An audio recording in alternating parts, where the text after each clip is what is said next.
Good morning dear students. आप सभी का इस एजुकेशनल यूट्यूब चैनल पे हार्दिक स्वागत है। पिछले वीडियो में हमने जैन धर्म के सिद्धांतों के बारे में पढ़ा था और आज हम बौद्ध धर्म के प्रवर्तक गौतम बुद्ध के जीवन परिचय के बारे में अध्ययन करेंगे।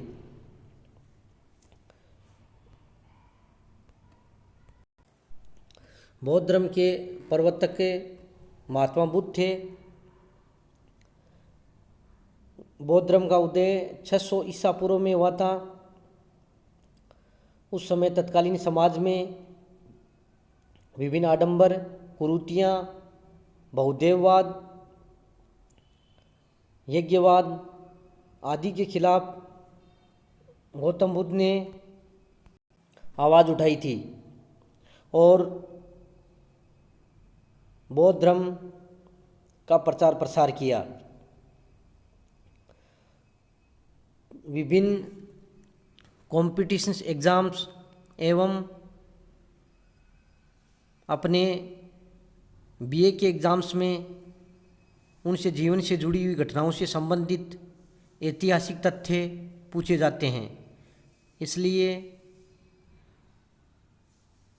महात्मा बुद्ध के जीवन परिचय के बारे में अध्ययन करना प्रासंगिक होगा।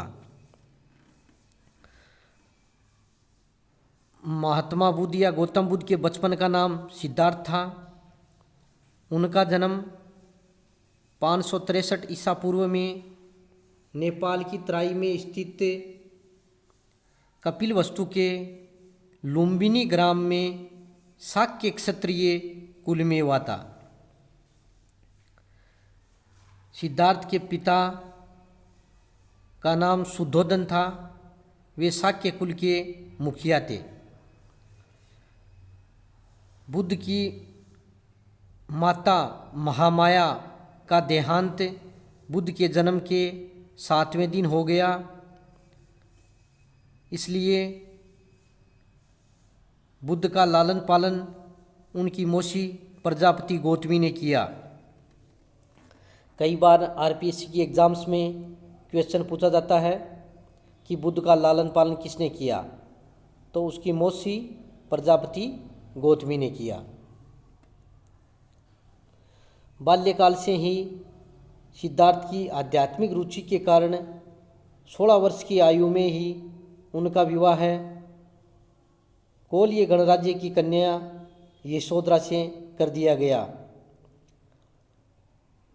परंतु सांसारिक विषयों में उनकी रुचि नहीं थी और सांसारिक दुखों से द्रवित होकर उन्होंने अपने जन्म के 29वें वर्ष में गृह त्याग कर दिया और महात्मा बुद्ध द्वारा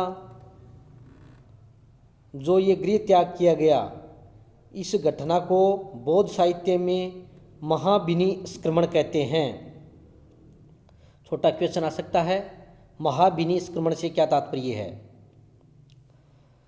गौतम बुद्ध को जीवन से वैराग्य पैदा हो गया और उनके वैराग्य के विषय में कहते हैं कि 4 बातों से उनको वैराग्य पैदा हुआ। वृद्ध व्यक्ति, दूसरा रोगी व्यक्ति, तीसरा मृत व्यक्ति और चौथा प्रसन्न मुद्रा में सन्यासी। इस प्रकार गृह त्याग के बाद में बुद्ध ने अनोमा नदी के किनारे सिर मुंडवाकर भिक्षुओं के वस्त्र धारण किए। गृह त्याग के पश्चात उनके प्रथम गुरु वैशाली के आलार कलाम नामक सन्यासी थे। आलार कलाम के बाद में राजगृह के उद्रक रामपुत्र सिद्धार्थ के गुरु बने, किंतु सिद्धार्थ संतुष्ट नहीं हुए। इसके बाद वे बोध गया गए, जहाँ उन्हें कौंडिन्य व 4 अन्य ब्राह्मण व्यक्ति मिले।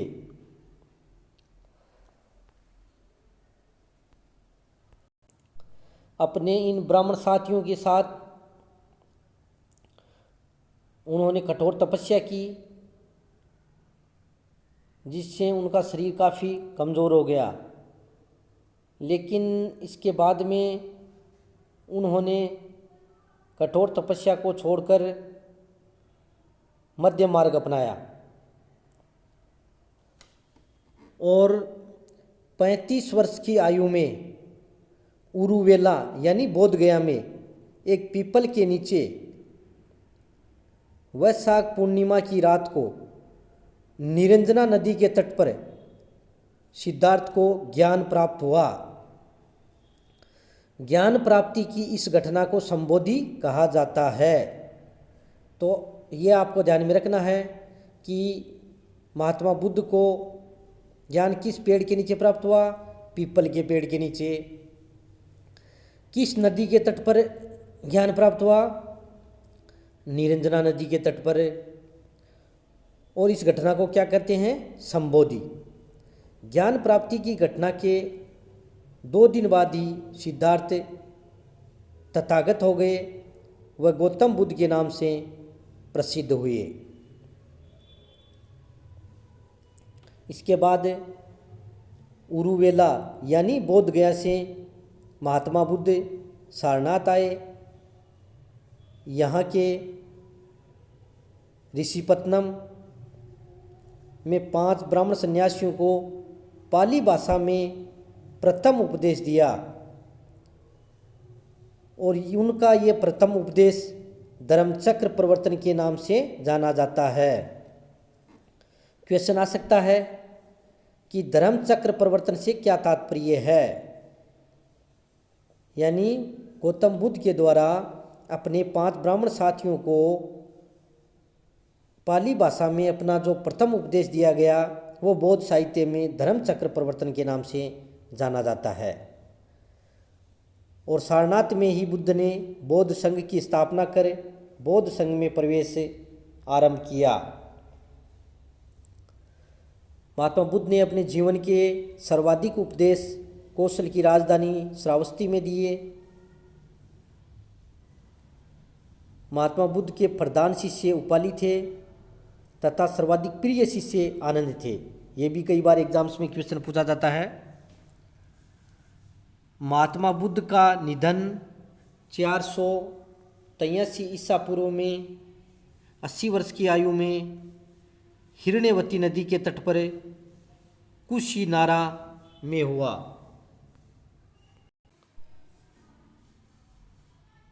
महात्मा बुद्ध के निधन की इस घटना को महापरिनिर्वाण के नाम से भी जाना जाता है।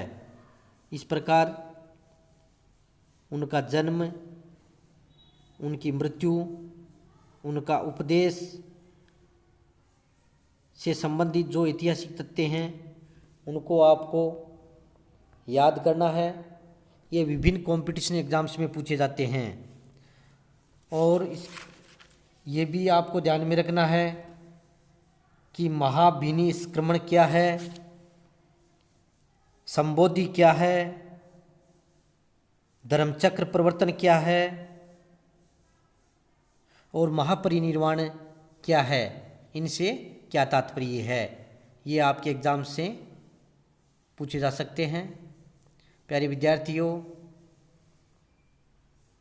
इस वीडियो के सुनने के साथ साथ आपको PDF नोट्स भेजे जा रहे हैं, उनका भी आप अध्ययन किया करो।